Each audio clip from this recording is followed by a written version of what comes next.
Hello. Look, I went to the store yesterday to do a little bit of Christmas shopping, and I saw this, and I said, I think I need to get that book and read it to Sasha and Aaliyah. I hope you guys like it. I guess we'll find out, huh?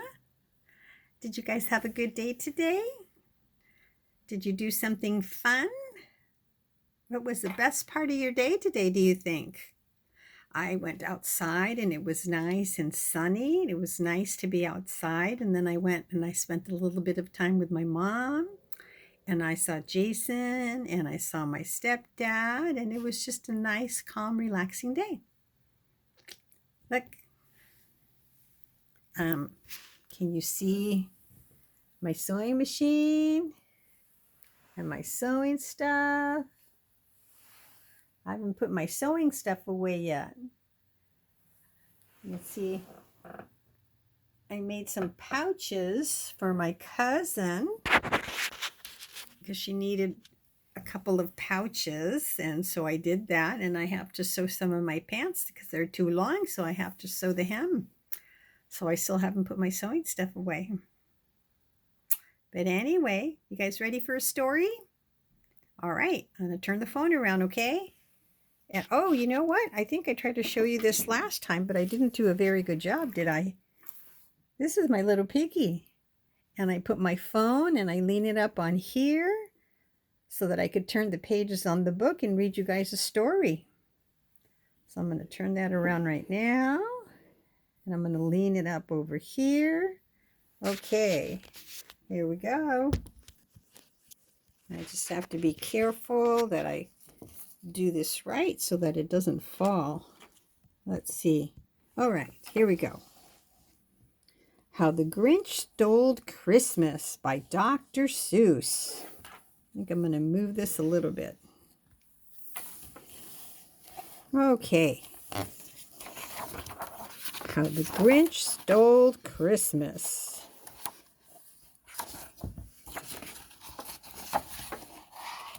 This has got a lot of pages.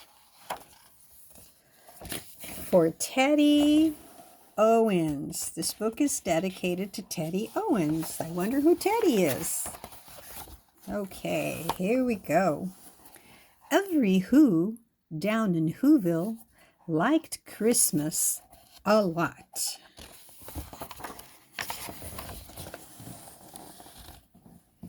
But the Grinch, who lived just north of Whoville, did not.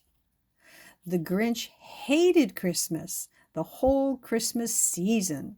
Now, please don't ask why. No one quite knows the reason. It could be his head wasn't screwed on just right. It could be, perhaps, that his shoes were too tight. It could be, I already said that. It could be perhaps that his shoes were too tight, but I think that the most likely reason of all might have been that his heart was 2 sizes too small.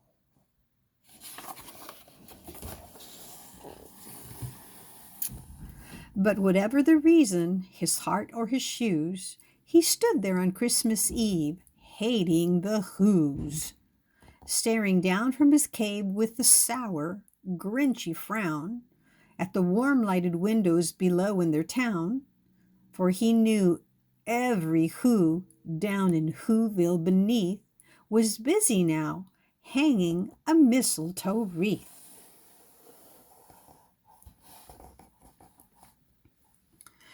And they're hanging their stockings, he snarled with a sneer. Tomorrow is Christmas. It's practically here. Then he growled with his Grinch fingers nervously drumming. I must find a way to stop Christmas from coming. For tomorrow, he knew, all the Who girls and boys would wake bright and early. They'd rush for their toys, and then, oh, the noise, oh, the noise, the noise, the noise. That's one thing he hated. The noise, noise, noise, noise.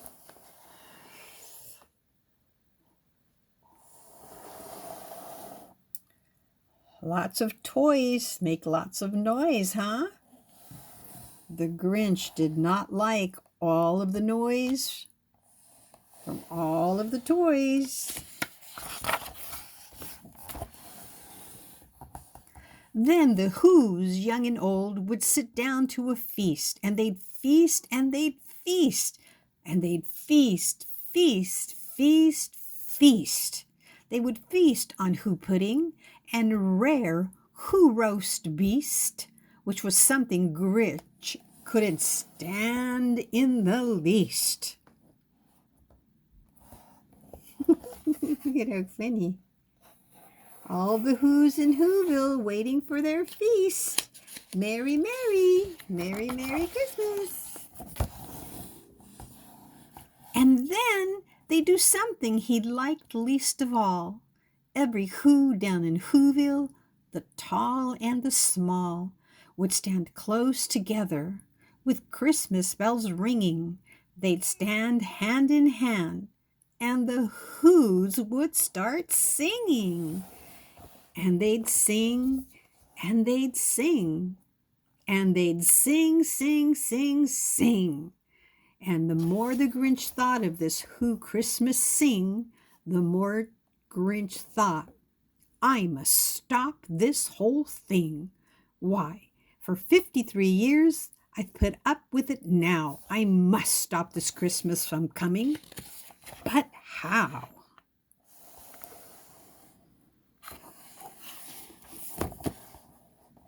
Then he got an idea. An awful idea. The Grinch got a wonderful, awful idea. I know just what to do.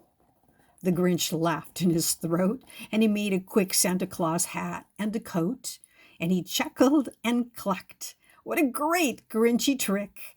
With his coat and this hat, I look just like Saint Nick. All I need is a reindeer. The Grinch looked around, but since reindeer are scarce, there were none to be found. Did that stop the old Grinch? No, the Grinch simply said, if I can't find a reindeer, I'll make one instead. So he called his dog Max. Then he took some red thread and he tied a big horn on the top of his head. We have a dog reindeer. It's funny. Then he loaded some bags and some old empty sacks on a ramshackle sleigh, and he hitched up old Max. Then the Grinch said, "Giddy up!" And the sleigh started down toward the homes where the Who's lay a snooze in their town.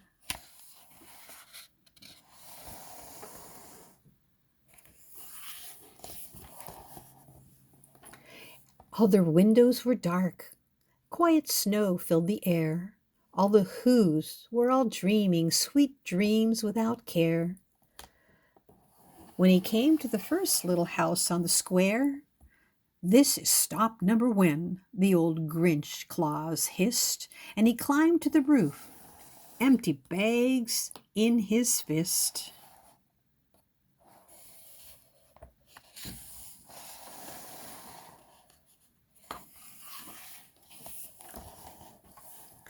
Then he slid down the chimney, a rather tight pinch, but if Santa could do it, then so could the Grinch.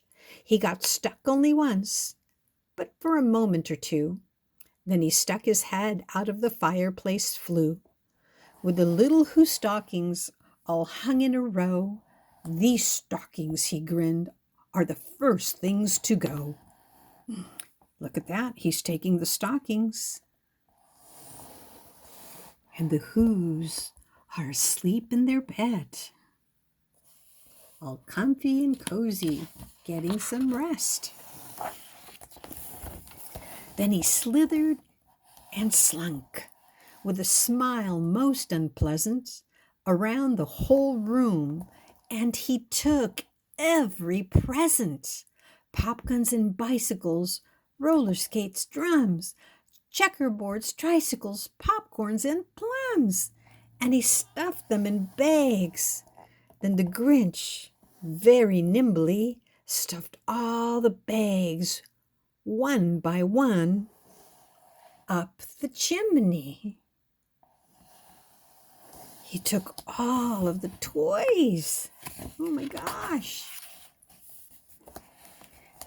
Then he slunk into the icebox. He took the Who's Feast. He took the Who Pudding. He took the roast beast. He cleaned out that icebox as quick as a flash.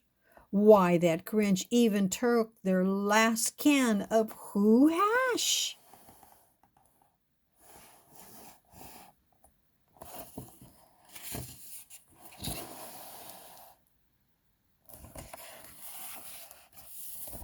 Oh, look at the tree, looks so sad. Then he stuffed all the food up the chimney with glee. And now, grinned the Grinch, I will stuff up the tree.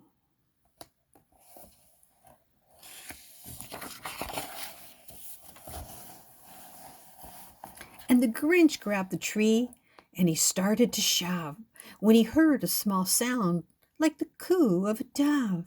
He turned around fast and he saw a small Who, little Cindy Lou who was not more than 2. The Grinch had been caught by this tiny Who daughter who'd gotten out of bed for a cup of cold water. She stared at the Grinch and said, Santa Claus, why? Why are you taking the Christmas tree? Why?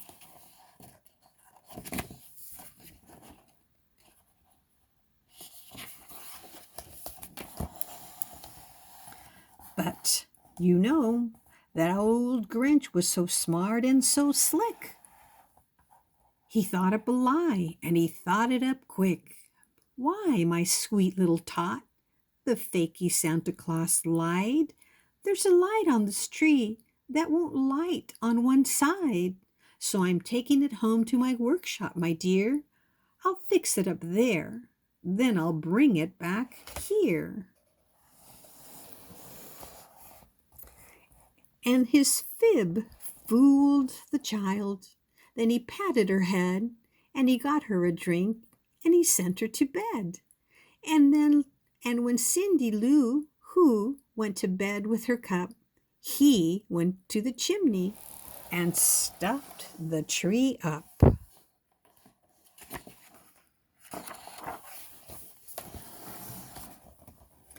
Then the last thing he took was a log for their fire. Then he went up the chimney himself, the old liar. On their walls he left nothing but hooks and some wire. And that one speck of food that he left in the house was a crumb that was even too small for the mouse.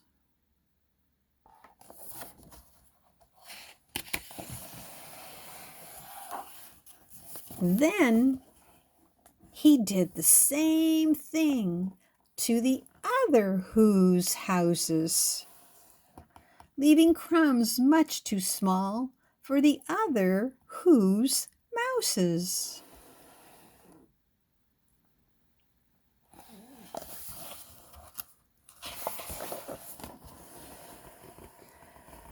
It was 1/4 past dawn, all the Who's still abed, all the Who's still a snooze, when he packed up his sled, packed it up with their presents, the ribbons, the wrappings, the tags and the tinsels, the trimmings, the trappings.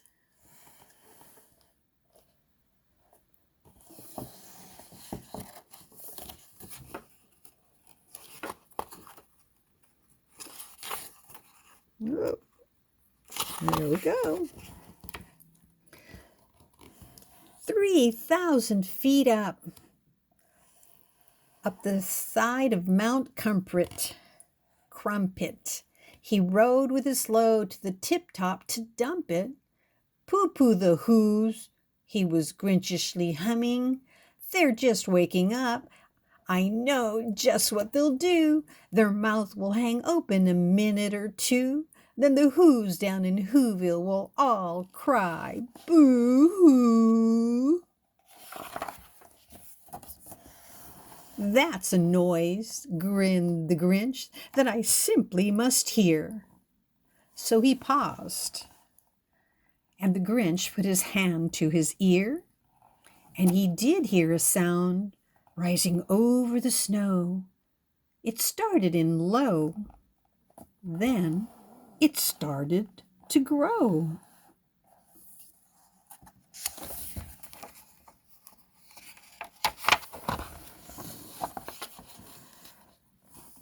But that sound wasn't sad. Why, the sound sounded merry. It couldn't be so, but it was very merry. He stared down at Whoville. The Grinch popped his eyes. Then he shook. What he saw was a shocking surprise.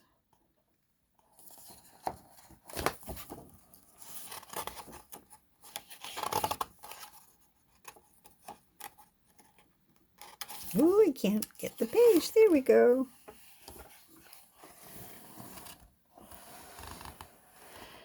Every Who down in Whoville, the tall and the small, was singing without any presents at all. He hadn't stopped Christmas from coming. It came. Somehow or other, it came just the same. They're all singing and holding hands and being happy. Isn't that wonderful? And the Grinch, with his Grinch feet ice cold in the snow, stood puzzling and puzzling. How could it be so? It came without ribbons. It came without tags. It came without packages, boxes, or bags. He puzzled 3 hours till his puzzler was sore. Then the Grinch thought of something he hadn't before. Maybe Christmas, he thought, doesn't come from a store.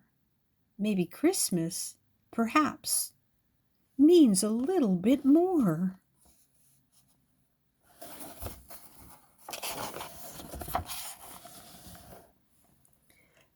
And what happened then? Well, in Whoville, they say that the Grinch's small heart grew 3 sizes that day, and the minute his heart didn't feel quite so tight, he whizzed with his load through the bright morning light, and he brought back the toys and the food for the feast, and he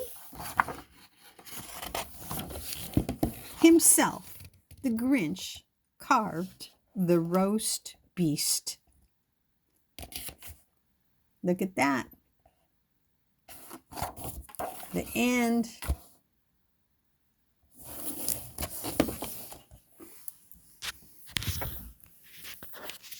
He found his Christmas spirit. What do you think about that? Did you like the story? I hope so. Well, I love you guys. And if you're listening to this at night, I hope you have beautiful dreams, and I hope you have a very lovely sleep. I love you very, very much. Have a wonderful day tomorrow, and have a wonderful week, and send you big hugs and big kisses, okay? Love each other very much. Give each other hugs and kisses, okay? Good night.